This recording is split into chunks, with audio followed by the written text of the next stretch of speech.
ndabasubije cyane amahoro y'Imana n'abane namwe mwese abari hano mu Rwanda abari hanze y'u Rwanda mwese ndabatahije cyane nimugire amahoro y'Imana. Ni David nanone ugarutse kuko twagiye tuvugana kenshi nkama mbabwira ngo tuzaza tuganira ku bintu byinshi bigiye bitandukanye. Ntabwo tuzaza tuganira ku kintu kimwe ahubwo tuzaza tuganira ku bintu byinshi cyane. Rero ndabatahije cyane aho muri hose, amahoro y'Imana nakomeze abe muri mwe mwese. Rero uyu munsi wa none hari ibintu nifuza ko tuzajya tugenda tuganiraho buri munsi kenshi. Hari ukuntu abantu tudindizwa n'abandi ariko natwe ubwacu twebwe ugasanga twabigizemo uruhare. Kubera iki? Vora y'ubuzima bwawe ni wowe ubwawe uyifite, wowe wenyine. Imana yashyize mu biganza byawe. Ni ukuvuga ngo wemerewe gutwara ubuzima bwawe ukawujyana aho ugomba kubwerekeza. Hari ijambo maze gusobanukirwa muri iyi minsi rivuga ngo urukundo, dukwiye gukunda abantu bose. Ego dukunda abantu bose, dukwiye gukunda abantu bose, ariko inshuti cyangwa inkoramutima ni wowe wenyine ubwawe uzazihitamo. Abo mugomba kugumana, abo mugomba kubana nabo niho uzabahitamo. Bivuze ngo inshuti kudindiza ihora igusubiza inyuma, iyo ngiyo rwose kugumana nayo ni wowe ubwawe uba usa naho ufashe ubuzima bwawe ukabushyiraho utagomba kugana.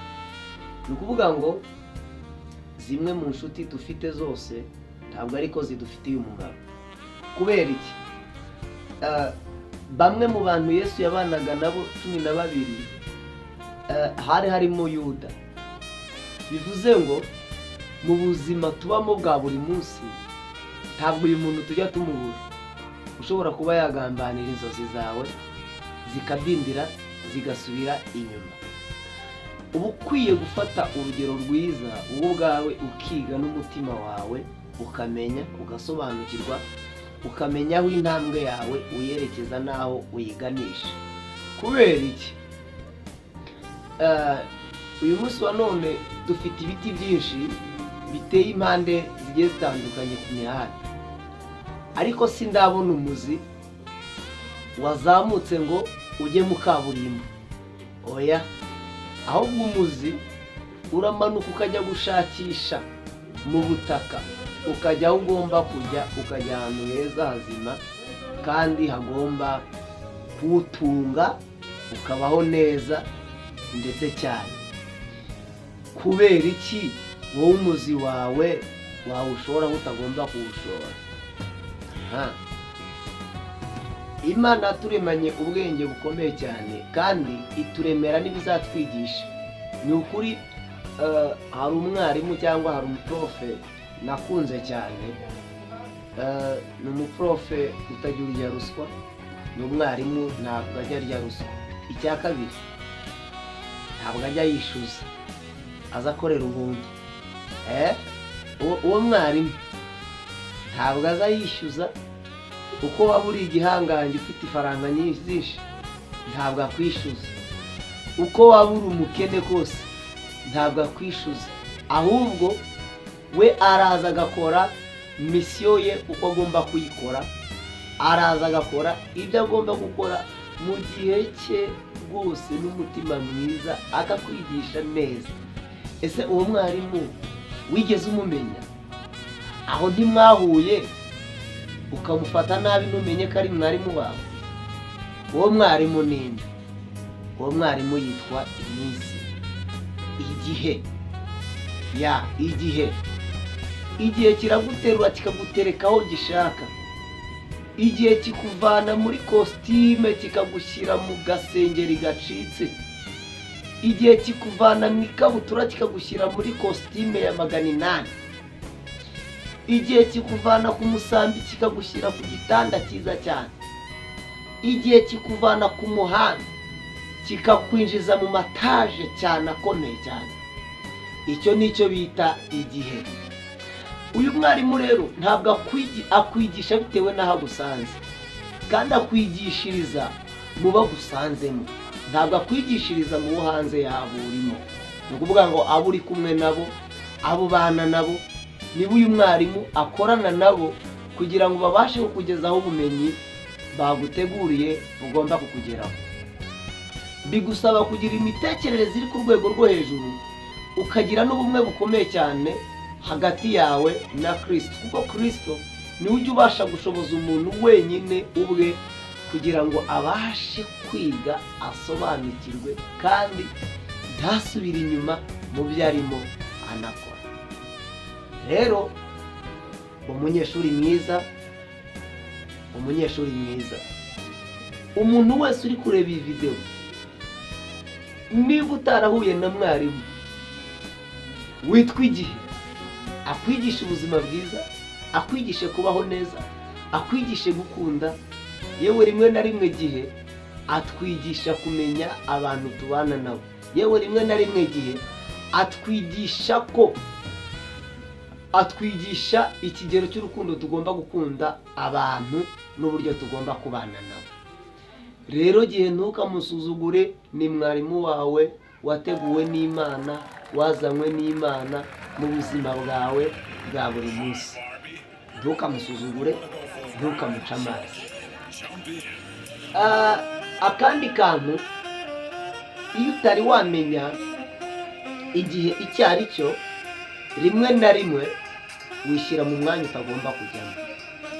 Iyo utari wamenya icyo bita igihe, icya mbere ushobora kuba mu gihe kikwemeza gusuzugura abari inyuma yawe. Icyo gihe rero uba utari watangira kwiga. Hari akantu ntababwiye ariko nashaka gusorezaho, ni akangaka. Ni ukuvuga ngo umwarimu witwa igihe akorana n'undi witwa iminsi. Ni ukuvuga ngo igihe n'iminsi ntabwo wabasha kukumva neza, ariko wakumva cyane. Ushobora kuba mu gihe cyiza cyane ku buryo bugaragarira abantu, ariko iminsi mubanye nayo akaba ariyo mutangabuhamya bw'ubuzima ubayemo. Yego, umutangabuhamya gute? Uzaba uriho neza, ugaragara neza, ariko nugera ahantu utari ukwiye guhagarara, utwaye imodoka nziza cyane, ubona uraparitse usinziriyemo. Byagiye bibaho cyane hano mu mihanda. Buriya ukabona umuntu atwaye imodoka nziza cyane, ariko yagera mu muhanda agaparika agasinzira, yataye umutwe. Bitewe n'iki? Bitewe n'iminsi arimo, ariko igihe cye kikamugaragaza ko ari umuntu ugize ukomeye. Aho ngaho rero aba afite ishuri rikomeye cyane ari kwigamo, ritandukanye n'iry'undi muntu wundi, kuko buri muntu wese agira uburyo yigamo, kandi buri wese agira uburyo aminuzamo, kandi buri wese agaraduwetinga ku giti cye. Ntawe ujya ugaraduwetingana n'undi, oya, buri wese asoreza iwe ahe, kandi agahabwa impamyabumenyi itandukanye n'iy'abandi. Rero ntuzigere na rimwe wicara witotombe wumve ngo bimeze bite. Ibihe urimo ushobora kugera mu bihe byiza, ariko warabanje mu bihe bibi.